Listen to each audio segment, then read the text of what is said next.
Hello, my name is Jodi Low, and this is the Leadership Lowdown, powered by the BBB and You and Improved. The Leadership Lowdown cuts through the clutter and gets to the heart of what makes businesses tick.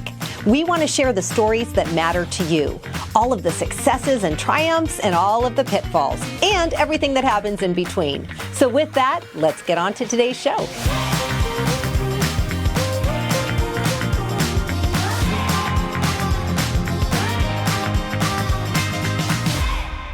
Welcome to the Leadership Lowdown. Today, I am so excited because I have a new friend that I just got to meet, Miss Desiree Dubois, which I was just joking is the most beautiful name and should be, a major screen star, but founder and CEO of Homework. Did I get that correct? Correct. I am so happy to meet you and learn more about you. Homework is your baby since 2018. Yes. Wonderful. But I understand in kind of reading and learning all about you that you have been a sort of serial entrepreneur since 12 years old. Did I get that right? Yes. Tell us about that. I know our listeners love to hear all about like the backstory of like, how did you get to do what you do? So what were you doing at 12 years old? I know, that's a big question. Yeah. What I was doing is that my mother was taking me to dance classes on a Saturday morning. Okay. And then what I would do is afternoon at the local playground, teach the same dance lessons I learned that morning to younger children. So it really was a glorified babysitting service. Parents just for whatever couple dollars dropped them off for a couple of hours, but it was great. And when we had our recital, I created a recital. We had to sell tickets. They sold tickets. My mother and I bought a sewing machine and made the costumes, and we had a packed house. And it was so packed that the day of the event, someone must have reported it to the management, and they came out and they wanted to shut us down because we had exceeded occupancy. Oh, and my goodness. Because it was, again, people were standing room only. And the parents said, like, no, not until after my child has performed. So they waited. We understand there's rules, but my child still has their spotlight moment. Exactly. I love it. We're not going anywhere. But afterwards, they would not let me do it again because they said, no, here's the occupancy. Well, at 12 years old, I had no idea what what does occupancy mean? I know exactly what is occupancy. Right. So that was the first thing. But after, that I learned that you don't have to know a lot to be able to teach others what you know. And the funny thing now, Jodi, is I realize I'm still doing that. Yeah. I teach syndication. So I've always been that person since 12 years old to take the knowledge, the experiences that I've had and teach others. I love that. I love that because that truly is the gift, right? Yes, we all have our own unique paths, and then we can teach from that and help guide or shape others in a positive way. So when you say syndication, talk to us about what does that mean? What does that look like for those of us that like me? Yes. They'd be like, what exactly is that? So tell us about that. Syndication, for a lot of it, I've been in real estate since 1989, and you hear the word and you think it's something really, really big and unattainable. Yeah. All syndication is when a group of people pull their funds together to acquire a real estate property. And it doesn't even have to be real estate. There's the horse secretariat was syndicated, the racehorse. She needed money to keep the horse going, so people pulled the money to do that. We have race cars, Formula One race cars. Yes. They can't afford those multi-million-dollar cars, so people pull their money together and buy that. Yep. So one lady did it for a cruise. She had a cabin on a cruise line, and it was like $1 million, and she got 4 people to chip in. And they paid for that, and now she gets the cruise and so forth. So it could be anything that you want to acquire. People just pull their monies together to make it happen. Got it. Okay. I love that. And it's simple. It's a simple thing. I love this. So talk to us a little bit about that, because obviously you have a huge background, obviously entrepreneurship in your blood since 12 years old, but you also have this vast knowledge in real estate, 30 plus years, if I remember that correctly too. So tell us a little bit about the journey of going from teaching dance and what that turned into as a young adult and into your early years. Well, the thing is, I don't mind sales. I love talking to people, and I love houses. And so the natural thing is that felt you had more control over it. So I started that in 89 when I had just relatively been a new mother. And I wanted something that gave me the flexibility and the freedom and the ability to make as much as I was willing to work for. Yes. So I started, as a realtor, and then I also became a broker. Okay. I got involved in, I find a great property, then contact people to be able to invest in it, and then I put my commission in it, rehab it, flip it, sell it, get the commission coming and going. Wow. Then I did triple net, which is like we have different commercial buildings. Like ours was for the dollar store, and they simply will pay everything. They pay the landlord. I mean, the tenant pays everything, and so it's net. I've done multi-residential, 3, 4, anything over 4 units is called multi-residential, where we go in and buy it. We did condo conversions, which is really interesting. Wow. If you have apartment buildings at that time, you can convert them to condominiums and then sell them to the tenants. And so it was great, return on investment. So all the different types of real estate asset classes, including short-term rentals, including notes, including all of it. That's what's exciting about real estate. Yeah. Is that if you're in real estate, there's so many different asset classes to participate in. So many. You've got a lot of different things. And when you find those certain niches that, really resonate for you, you really pour your passion into that and become that expert. So yeah, that's beautiful. So if you like land, if you like, parking, if you like, retail, if you like this commercial, there's so many different areas that you can participate in. So you can never get out of real estate unless you really want to. Yeah. There's always an avenue. And so you said you started into that field as a young mother, so you could kind of build something around your career, which and your children, or your career around your children, and that, which I 100% understand, because I was in that same boat. So figuring out how you work business around your children's lives, and then what happened from there for you? How long did you just play in that space before starting homework then? So I did that, and then I started wanting to. Most of my clients, I said, let me find investors, because investors are not doing the one and done. They're not buying that dream house and going to be there for 30 years. They want multiple. So I started, segueing more into that market. Yeah. And all my investors were men, and I thought, well, the women, have access. They have jobs. They had money. They had settlements. They had, alimony. Yeah. different resources, right. And they were investing. So I wanted to get the word out to them for them to start investing. Yeah.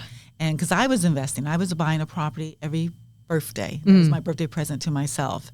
So I love that. How neat is that? That's a great thing. Buy a property. So instead of the, all the other doodads, I just wanted that. Sometimes I was a little negative. Yeah. But I figured if it's $100, $200 a month, I'm going to spend that anyway. Yep. Partying or extra outfit or so forth. So I did that because I wanted to build my portfolio. Yeah. And so that's what I worked with different investors. So when I wanted to get the word out to the women, I started in my home, and I have even a picture, it's like 7 of us. Okay. And it was a Sunday, and they came, we talked about real estate. Then it started growing, and I was doing it like every month, so we had this second Sunday of the month. My girlfriends would come in and help me cook the food, and it got to a point where people were bringing in their lawn chairs. And when you know that you go through rolls of toilet tissue in an afternoon, that we had. You're like, there's my benchmark. How many rolls of toilet paper did we go through? I love that. So we took it to a larger place, which is the Mountain Gate Country Club, and from there we grew. For 12 years, we had every is called An Empowered Woman. And it wasn't just, and the thing is, when I started Empower Woman, that was the end of my real estate for the time. Okay. My intention was to say, okay, I'm bringing all these potential clients. Right. But I realized that so many women at that time wanted to start their business, but they didn't know how. So we started teaching them how to start, build, and to explore, expand their businesses. So it was like an ongoing project that we did for 12 years. Every second Sunday except for December, we were dark. And, wow. For 12 years. That is a commitment. And now, were these all different types of businesses? All different types of businesses. Okay, so it wasn't just in the real estate realm. Okay. Right, exactly. I was just showing women, because to me, entrepreneurship, again, I had been doing it easily. It's what you do. It's in your DNA. So they would say, well, how do you do that? And so I said, well, you do this first, and you do this and this. And I had a program called The Power of 7 ways to market your business in multi-mediums, from the audio to the video to whatever. Because again, this is what I had to do over and over again.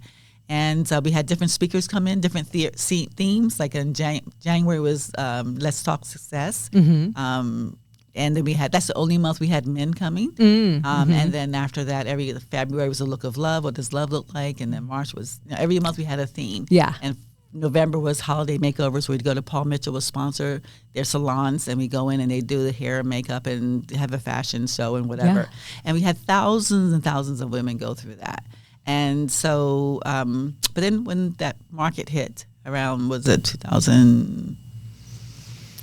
what was that, 13 when Yeah. things started falling Yep. apart. People Yep. were not spending money for memberships. It was a membership-based organization and the lunches and things of that type. So that's when I started just doing the program, teaching the Power of Seven privately.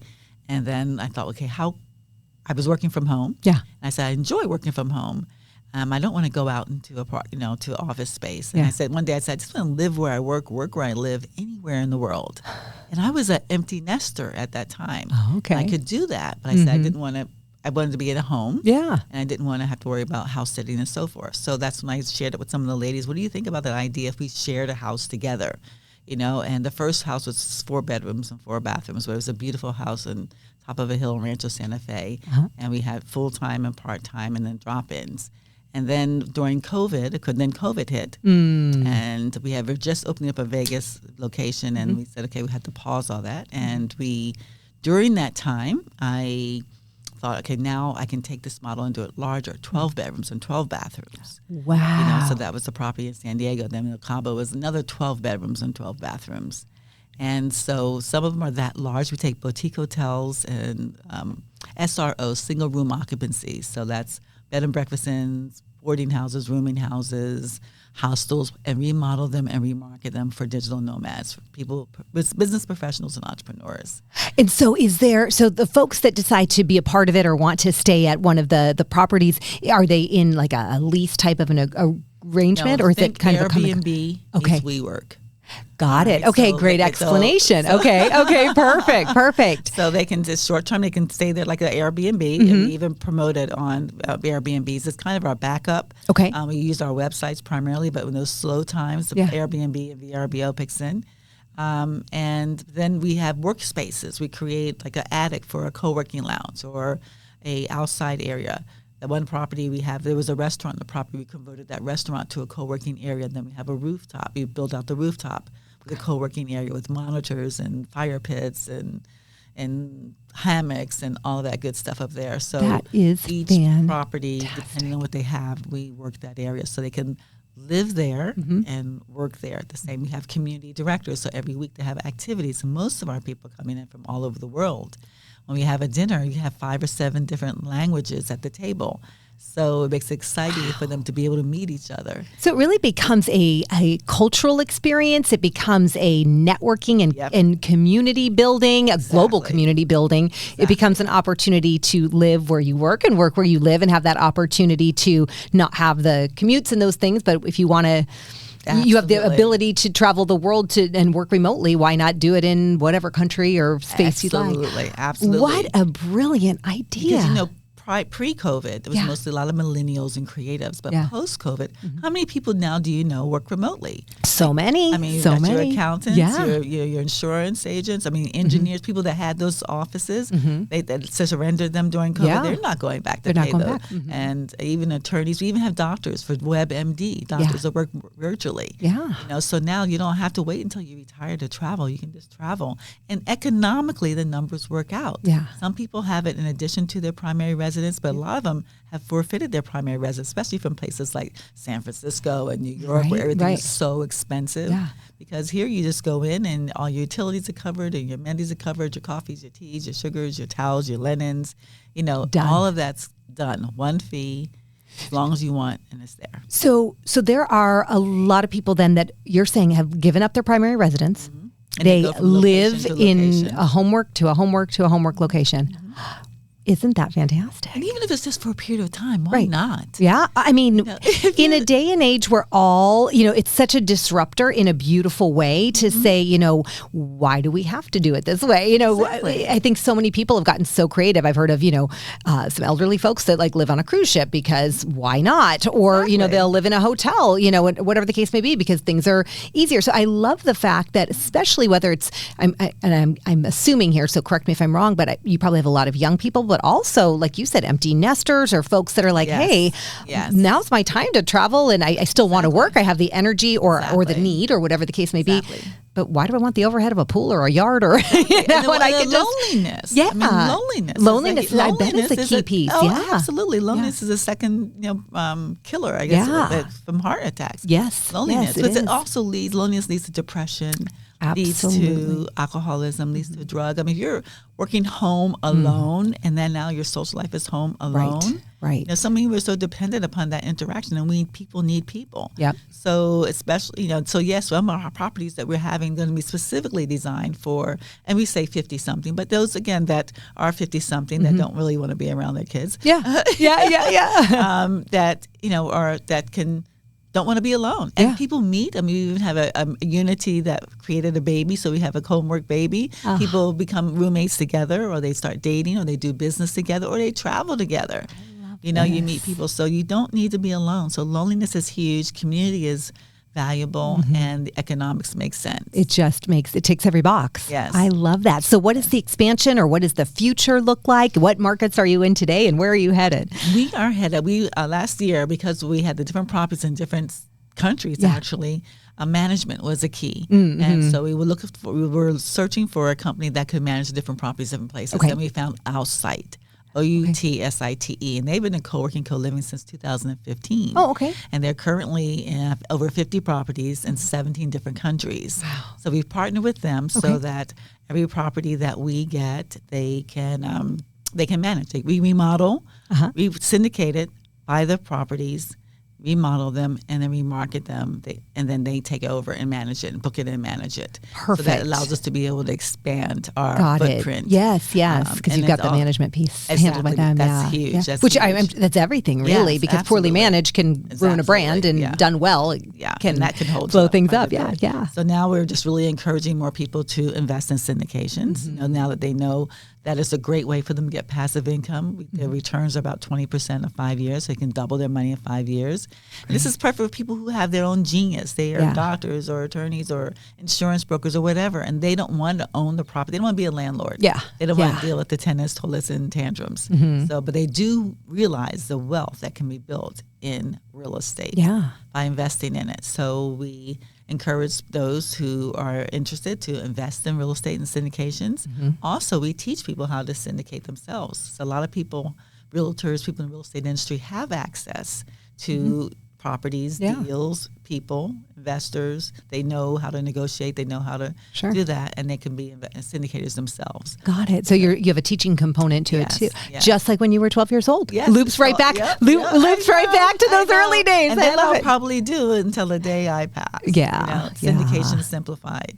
Because it's so powerful, and so many people don't know. It's easier to do that than it is to get a manicure license.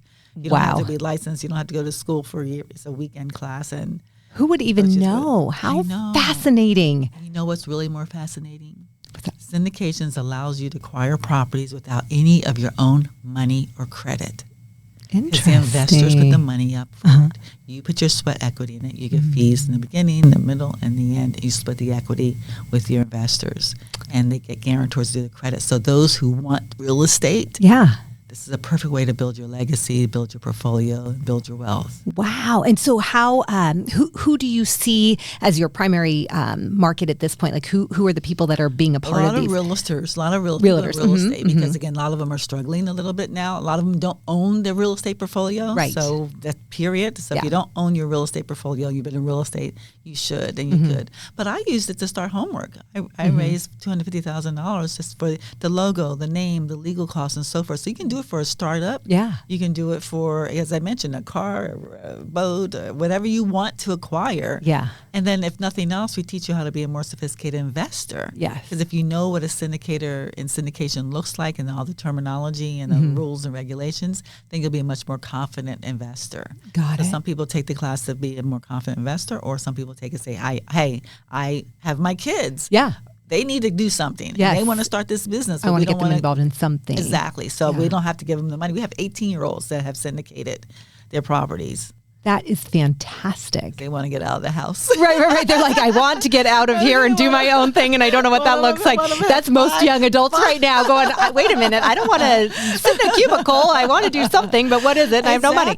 And they did. It gives them an opportunity to do so and build their wealth and their portfolio. He had 5 siblings. He wanted to get out of that house. And so what he did, they were able to syndicate it, and now he house hacks it. So he has pods and near college in Arizona, and and it works. That is fantastic. I love this. Age, I love this. person. And how do people take the classes? Is it an online class? In or is person. it Right now we do it mostly in person. Okay. Because it's much more impactful. So it's an event. And we start on a Friday evening and we pay cash flow. Do you know what cash flow is? Tell me. Cash flow is Robert Kiyosaki's. Oh, cash flow. Yes. You play the game of Robert Kiyosaki. That just I know. Kind of gets them into that money mindset. Yes. And see where they're at and not at. And then we have all day Saturday and all day Sunday. But then we have 8 weeks thereafter of master calls afterwards to get them into a transaction. Got it. So the whole objective is for them to leave, like with the Sunday, they actually do their own syndication. They find a property, they do the underwriting for a property, they do a pitch deck for the property, and they present it to the group. We do small groups, like 6 to 8 people. They present it. So they're ready when they leave that Sunday to now call the agents, go forward, and many of them, within 8 weeks, they should be in a deal. That is fantastic. Powerful. And so you do those here in San Diego? Yes, we do in San Diego, but we're doing one in Vegas. Nice. At the end of the month, and we're going to do some virtual ones as well, so we can share this with more people. Yeah. So it's as of right now, it's in person for a couple of days, and then you said an 8-week online or phone call or Zoom call. Perfect. So it really keeps them supported as well through that. Exactly, because they come to the deal. Well, the buyer said this or the seller said that. Yeah, understanding the nuances. Or I got all this, but how do I get the last 50,000? Or how do I whatever? It's a lot of questions, but we just hold your hands through that process. Fantastic. I love everything about this, and I'm sure, just hearing about not only a creative spin, but also a way to teach and educate people to have another means of growing their assets, their wealth. It's fantastic. I love this. Jodi, the thing is that, for everybody, but specifically women, specifically, other people that are not as familiar, it's something that they can do to get a piece of the rock. Yeah. And I think it's so important nowadays with everything going on for us to really have ownership. Yes. We've done so amazing, like in starting our businesses and growing our businesses. Yeah. Now we need to grow our rocks. Yep. We can own buildings. We can own, everything right now, every office building, the commercial apartment building, all those, the majority of them are syndications. They're other people's money. Yeah. They're partnerships. Absolutely. And even the wealthiest of the wealthiest that can buy these buildings outright, they syndicate. They have partners in it. Why? Why not? It just expands your leverage. You're able to leverage. Yep. Yeah. So Acquire it's real massive, estate. It can massive be any wealth that part of way. real estate or anything else. And it's just a great way to... So I'm excited fantastic. about it. I can tell. I'm excited about it as well. I mean, it just sounds so fantastic, and I love that this is something that you've just birthed and created from your expertise and your drive and your passion for it. I mean, it's fantastic. So I love that. Well, I want to. I have a series of questions that I love to ask our guests because I think. Well, here's the kind of the why behind it. I think it's they actually originate from a French talk show many years ago, and my love of this is that I to me, and I think our viewers and listeners as well, it's really great to understand the person behind, what makes you tick and all of those sorts of things. So you can learn about the business, but who's the person behind it? So that's what these are really geared towards. Okay. So no right or wrong answers here. Okay. It's just all in the name of fun and learning more about you. So for you, Desiree, what is your favorite word? Yes. Yes. Okay. I like that. So do you have a least favorite word? No. Okay. Pretty black and white on that one. Yes and no. And of course, it all depends, but I think it's the words that everybody should really exercise much more and be much more clear with it. Yeah. If it says yes, it's a yes. If it's a no, it's a no, and be comfortable with both. Well, and I love that perspective because there's been much more talk about that. Is it a hell yes or a no? And I do feel like, sometimes even whether it's in a relationship or whatever it might be, if something's kind of gray, that's not gray. That's giving you that's a no. Or if you're like, do I do this? Don't I do this? Okay, clearly your heart would be pushing you. You would know when it's a yes. So I actually really love that as a understanding of your space of indecision is not a productive, effective space to be in. So I'd rather say yes and find out that it really should have been a no, or say no and find out it really should have been a yes. At least that space of indecision. Yes. Is noise. That totally makes sense. Completely. So for you, what turns you on, whether it's spiritually, emotionally, creatively, like what lights you up? Stories, people's stories. I have a you and me both, girl. exactly. Why we're here?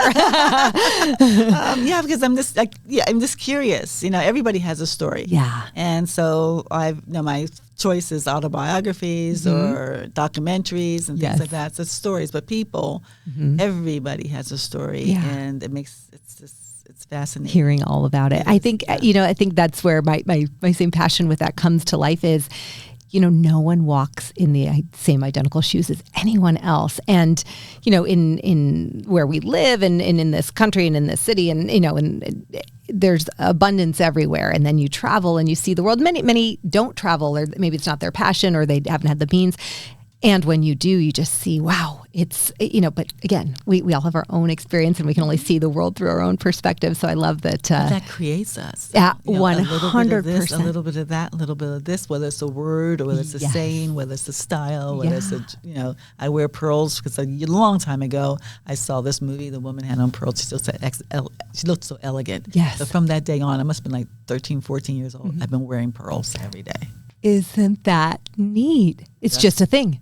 Just a thing. Like, she looks elegant. I want to feel and look elegant, so I'm going to incorporate the pearls. I love that. We are all part of everybody's story. And then those little insights you gain. Like, I'm not going to forget now your pearl thing, and then I'm going to look at pearls differently. But that's really what shapes our ideas, our mindsets, our creativity. So beautiful. I love that. On the contrary to that, what turns you off? Like, what just doesn't do it for you? And it's again, it's not. I'm not saying it in a negative way, but people that are negative. Yeah. But that's only because they don't know. Right. They don't know better. If you knew better, you would do better. And some people, even if they knew better, they still rather be in that, I can't do it any better, or, or we'll see what we can do. Yeah. Like, no. Yeah. Yeah. Got a lot more opportunity. Right? There's nothing I can do about it. Yes, you can. Yes, you can. Maybe you don't know at this moment, but then you need to find someone who does learn how to do it. And so that, it's not that it turns me off. It's just sad. Sad me to see a person. I completely get that. Yeah. It's trapped in that. When I hear that, it's like, especially from adults, how do you turn that around at this age? Yeah. Yeah. Well, and then, it's funny so that's really my space, and the space I work in with my company, You and Improved. And it is finding that, like, you've got this, and what does that look like? And how do you bring that to the surface? And to your point, lots of times people are just, this is the way it is. It's like, no. There can be so much more, but you have to help them see that for themselves. Right. And you can't want it for someone, but you can open the door and help them walk through it. So hopefully they do. Yeah. Yeah. I love that. I love it. Great. What sound or noise do you love? I love the sound of music, but particular kind. I love so many types of music. For different things, I love opera for Sunday cooking. Oh, nice! So you've got you've got a melody for everything you do. I love it. You've got this genre. I rap for my yoga, believe it or not. And rap for yoga. Yes, they all have a good underbeat. Okay, so it gets you going, and I like that. I like that. So just different music for that. But you know what? Really, it's amazing sound. Sound of the American flag blowing in the wind. I have never heard that answer, and what a beautiful thing. Yeah, that thought thing. I'm hearing it in my mind right now, but it's not a sound that I've ever really thought to focus on. See, I've got pearls. I've got flag in the wind. Look at how much I'm gaining from this conversation. I feel so fulfilled. Thank you. That's beautiful. Is there a sound or noise you don't like? Arguing. Yeah. Despair. Yeah. Pain. Fighting, arguing. Yeah. Pain. That hurts. Yeah. I get that. For sure. Great answers. If there was a profession other than your own that you would love to attempt, no skill required, just something you would love to be able to do, what would that be? Fashion stylist for men. I would love to dress men. And besides, interesting. Okay. I love men's clothes, and I always thought that whatever I would go work. When I was younger, I had a goal. There was this store, Bijan, in Beverly Hills. Yeah, and it was one of the top men's clothes. I remember. Yeah. Well, all else fails, I could go work for Bijan, and I would love to dress. I love this. I love it. I love seeing men well dressed. That is fantastic. Fantastic. And I'm sure you would teach a course all about it. Yeah. I love that. I almost started that. I started a company called Elon, and Elon means style. And I think Hebrew or one of the other languages, Elon. And I just made a little card, but I never pursued it because I had men as clients for real estate because they didn't like doing the houses. I would just put the house together for them, but I didn't pursue it. But yeah. I love that. What a beautiful thing. Yeah, there you go. There you go. And you have the skill for it. So who knows? That might be next week. You might be starting that next week, knowing you. Next time I see you, you're like, oh, I started Elon. It's officially official beyond the business card. Is there a profession that you think that would just be the worst? I could never, ever do that.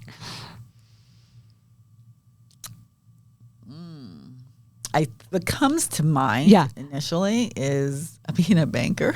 A banker, okay. A teller, only because, when people don't have the money and they're frustrated and they take it out on you. Yeah. It's not your fault that their bank is negative. Right. We're like, why do I not have money? I know, I don't know. I can't help you with that. Exactly. So I don't think I would.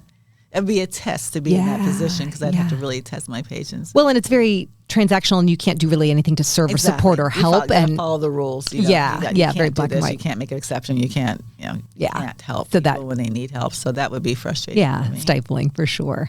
Well, to wrap up the set of questions, if heaven exists, what would you love to hear God say when you arrive at the pearly gates? Pearly gates. See, here we go. Good. Now I'll have to use looping it back. Yes. Thank you. Oh, thank you for all that you've given and all you've done and all you tried to do for people. I love specifically women in business. How beautiful. That's where my heart is. Yeah. You're going to dress the men, but you're going to help the women in business. I love it. It's your equal opportunity. Like I'm helping them all in my own unique way.